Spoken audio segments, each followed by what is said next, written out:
In this video, I decided to build a new island for my Skyblock world shaped like Denmark. But to do that, I was gonna need a few different things. First, I needed around 20,000 dirt blocks because I wanted the island to be a grassy field. But because this is Skyblock, I can't just go out and quickly dig up a bunch of dirt. Instead, I would have to farm it. No, not like that. Now, some of you might not know this, but you can actually create more dirt by combining 2 dirt and 2 pieces of gravel into 4 coarse dirt, and then simply turn them back into regular dirt. And I would just have to do this around 20,000 times. So the first thing I did in today's episode was actually go collect some more shulker shells to make some boxes where I could store all the materials for today's humongous project. And it went something like this.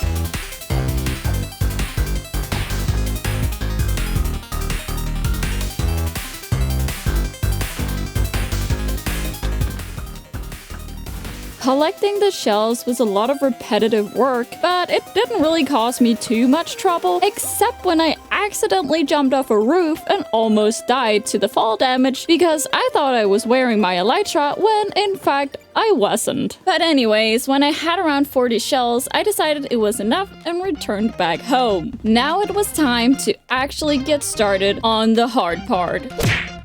Since I knew how to get my dirt, I just had to figure out a way to get my gravel. Now, there are a few ways I could do that. Option 1. I could break apart my end portal and turn it into a gravity block duper, but since this is my only way into the end, I don't really want to risk destroying it, so that won't work. Option 2. I could just go digging in the nether, but since I need around 10,000 gravel, I'm pretty sure this would take me a lot of time and not be very fun at all. So no as well. Third and final option, I could use a Piglin bartering system. This will not only give me a lot of gravel really fast, it will also give me heaps of other useful items. And once I've built a good farm, I will have access to all the gravel and other drops I could ever want in the future. Nice. So first, I was actually going to have to build a gold farm to fuel my bartering system. And I've gone for the classic design by Ilmango, which you probably have seen a million times. So let's just jump straight into a material gathering montage.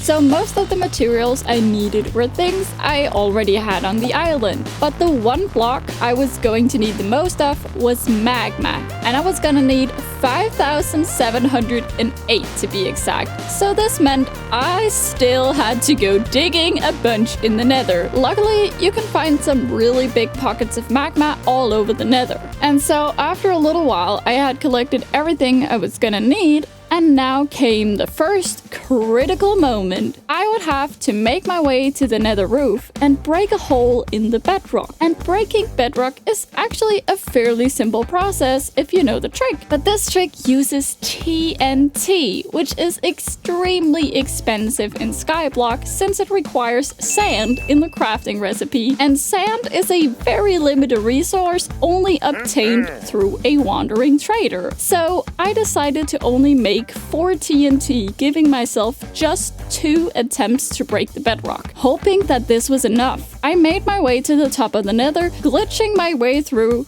just to realize I had forgotten to bring the pistons. So I quickly portaled back and got those, because, you know, second time is the charm, as they say, right? And now, the moment of truth. And it didn't work. Attempt number 2.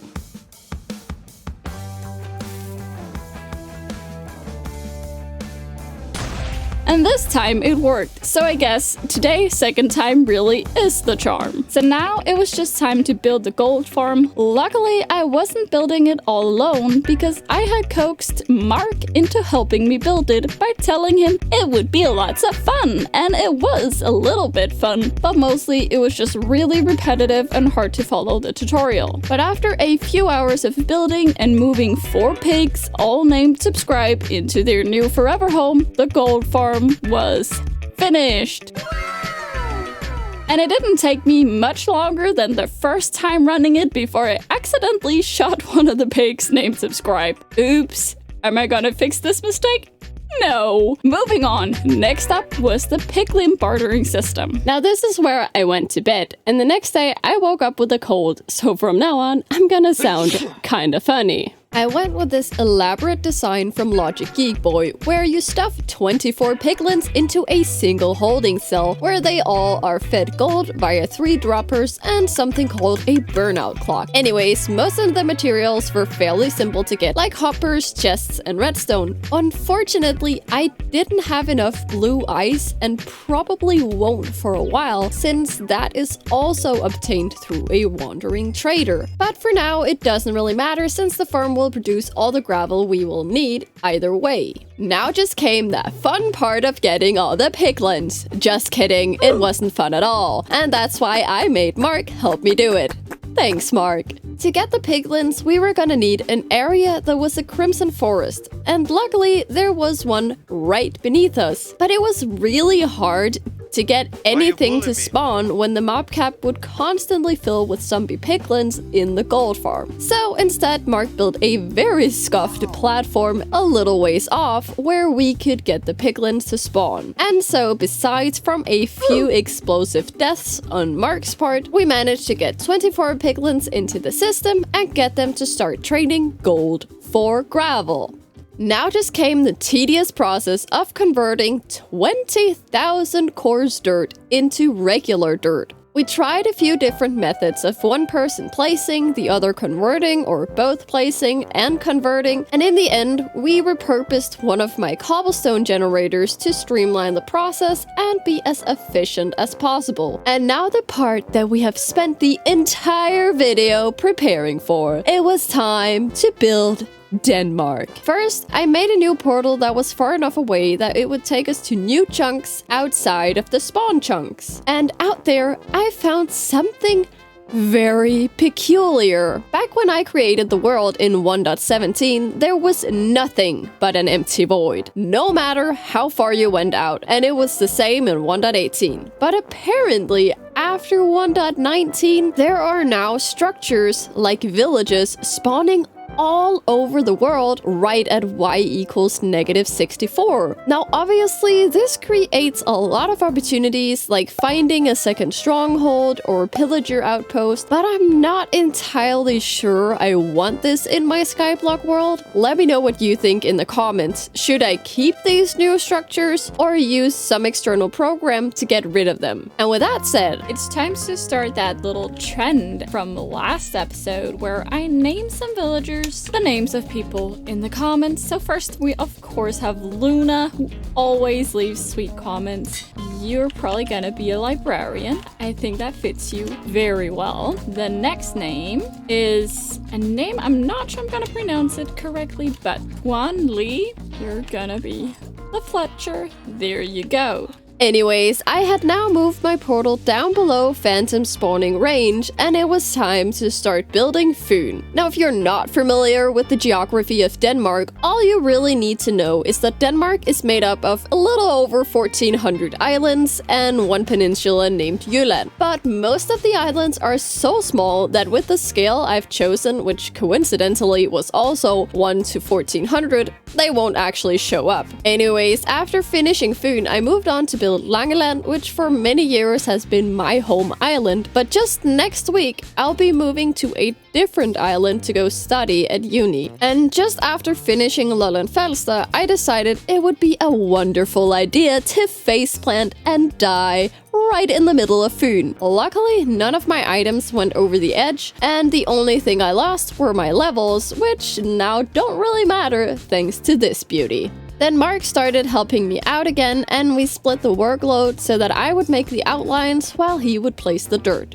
My plan is actually to turn this into a zoo for all my animals in the next episode, because the reason why we needed to build this so far away is so that when the animals are out here, they will be outside the spawn chunks. And long story short, that means new animals like horses will be able to spawn back on my main island. So the final step in today's episode will be to clear that mob cap and spawn some horses for my zoo. And so I started moving all the animals I already had on the island by simply leading them through the nether, which turned out to be surprisingly easy. So after I had transported all the animals outside the spawn chunks and onto Denmark, my island was now cleared to spawn new mobs. Simply from moving the animals, it seems we now have 5 more cows spawned into the world. So, I'm sorry cows, but you're not horses, and I want horses. So,